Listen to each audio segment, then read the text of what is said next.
Hey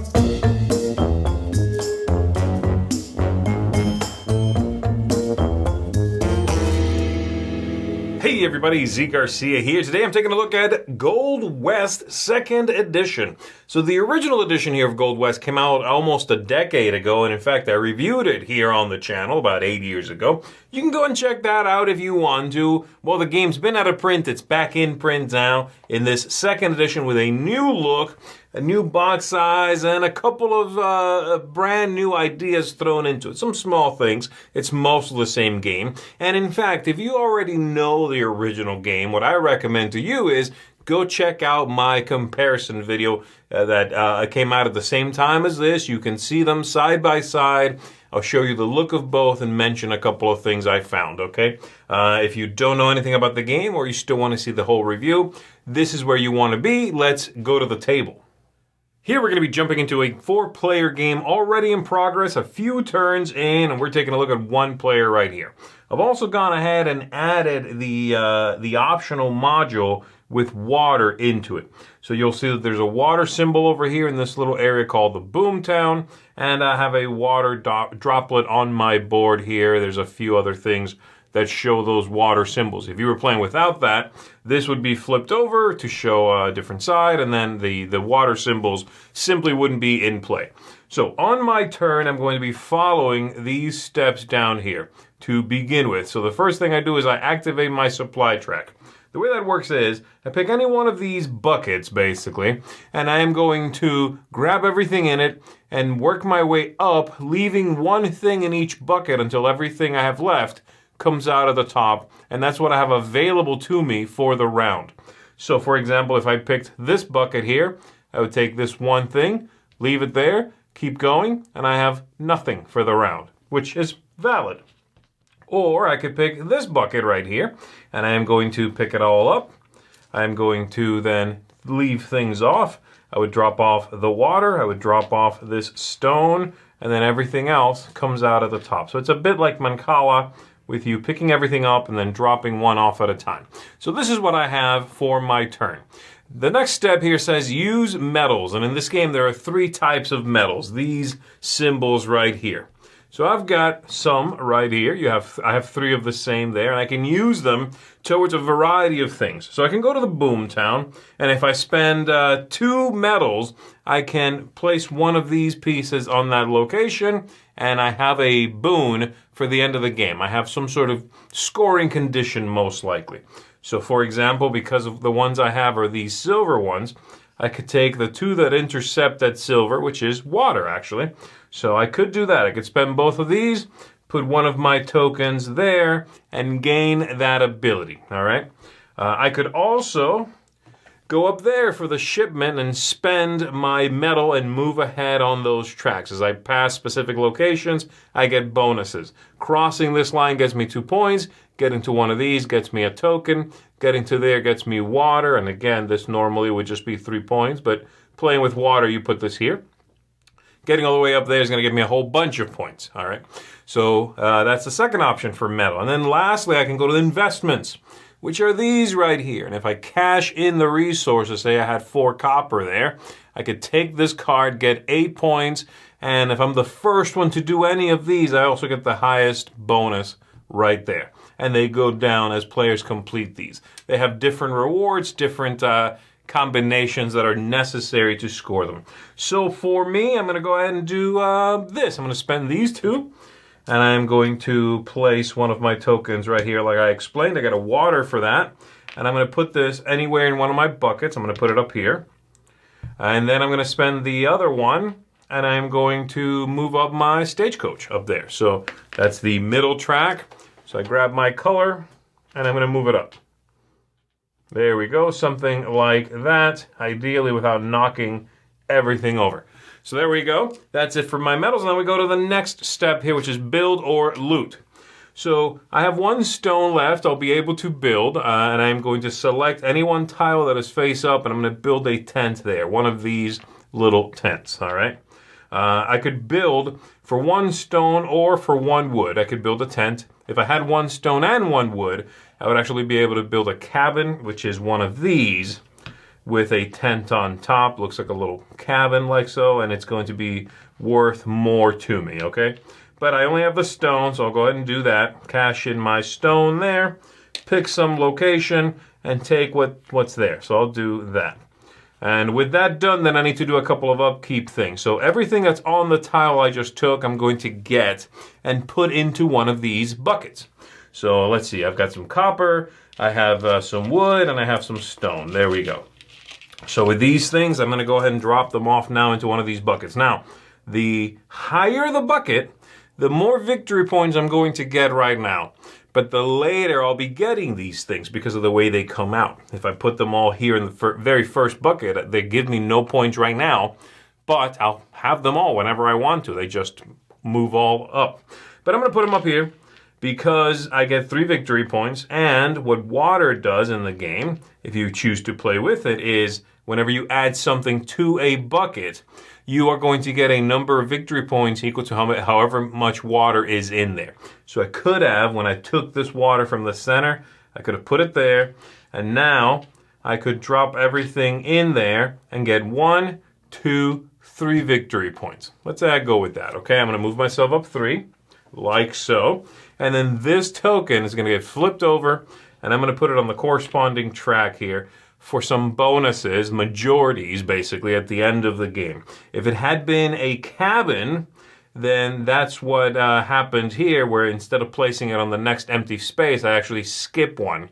And I'm running up this track a little more effectively. That's what happened right there. That's why I skipped one. Once I am done with my turn, I've put out my tent, I've put my, the resources on the tile out here. Then it'll be the next player's turn to take a go. Now, build is what I just did. If I instead looted, that means I didn't get any building resources that came out of the top here. So instead what I do is I have to still place a tent, but it's going to go over here in this wanted location. I lose a victory point, and I am going to take the tile, whatever tile I would take those resources, put them in a bucket, but I don't get to keep this. I can't put this out here. That instead simply goes away. And then after you take a tile, whether you put a tent in it or not, you need to make sure you reveal everything adjacent to that so that more things are available. So there we go. That's how that's going to work out, making sure that you are managing your resources and getting points. So the game's going to be over when somebody places all of their tents. There's this many turns here.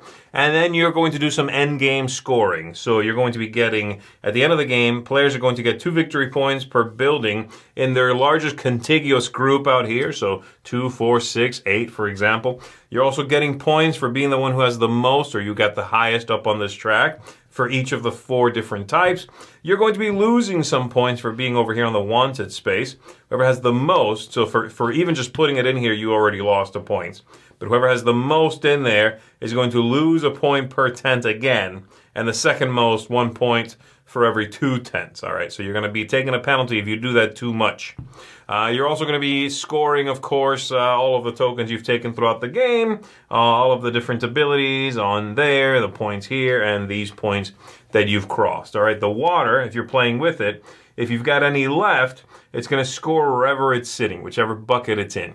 And I should mention, when the water, you have to move it like every other resource, but when it comes out of the top, it simply goes away. It doesn't do anything else. It's just there so that when you put new things in its bucket, it scores for you. That's what the water does in the game. And whenever you earn new water, you put it anywhere you want to and basically make a new scoring opportunity for yourself. So there you go. Hopefully that gives you an overview and an idea of what's going on in the game. Oh, you're also scoring the Boomtown. Of course, the Boomtown has different scoring conditions. And there's a whole stack of these tiles so that it's going to be random whenever you set the game up. So, this one is 2 points for each settlement, each of those cabins that you build. This one here is 2 points for each investment that you fulfilled. Various things like that. So they have abilities. Whoever's there can score that thing. There we go, everybody. Let's go ahead and go back up top.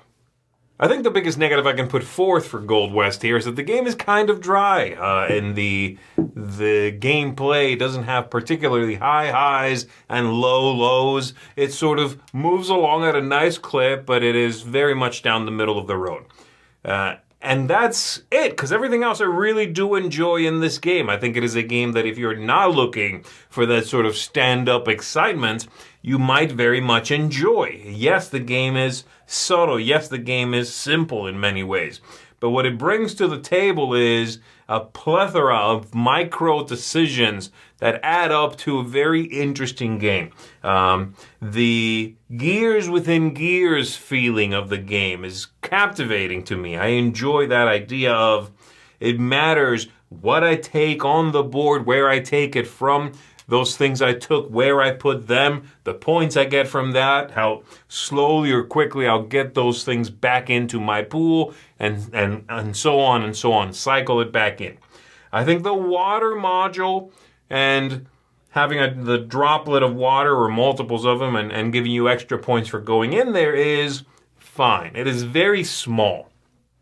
So small that I'm not sure it's worth sort of the fanfare. It's on the back of the big box here. It sort of shows you now with a water module. I'm like, yeah, it's okay. It's very minor. I'm not certain that it's worth the couple of extra rules for the return on it, the strategic return, right? The tactical return on that. But it's fine. I could see myself easily throwing it in. It's not a big deal.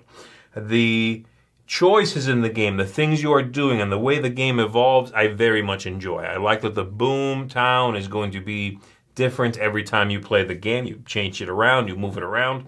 I like the contracts, those investments on the side. They're neat. They give you victory points, but many of them have other abilities as well. And I like the way that interacts with everything else.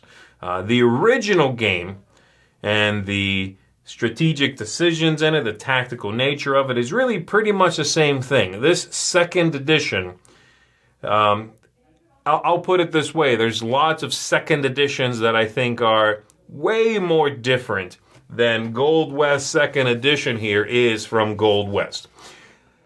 To the point that I'm not sure it needed to be called, second edition. This could have just been a reprint.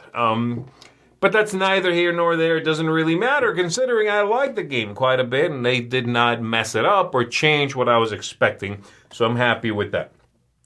Now, for you, if you've never played the original game and it looks interesting, I absolutely would recommend that you pick up a copy of this game. It's well done. They handled it correctly. It looks good. It's a good game. It scales well, too. I like all of those things. If you have the original game, you see this and you are debating whether it's worth upgrading, I'm leaning towards no. You might want to check out, like I said, my comparison video and see if something there sparks your interest.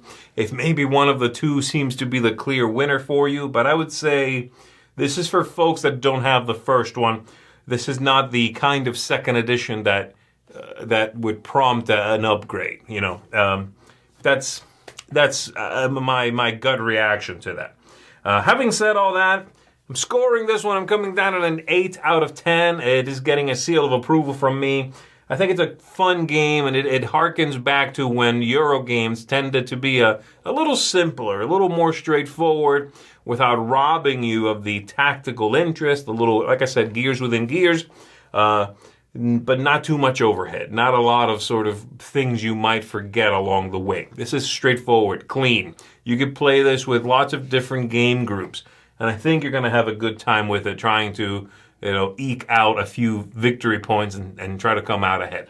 So there you go, 8 out of 10 from me, folks, for Gold West 2nd Edition. My name is Zee Garcia. Thank you for watching. I'll see you on the next one.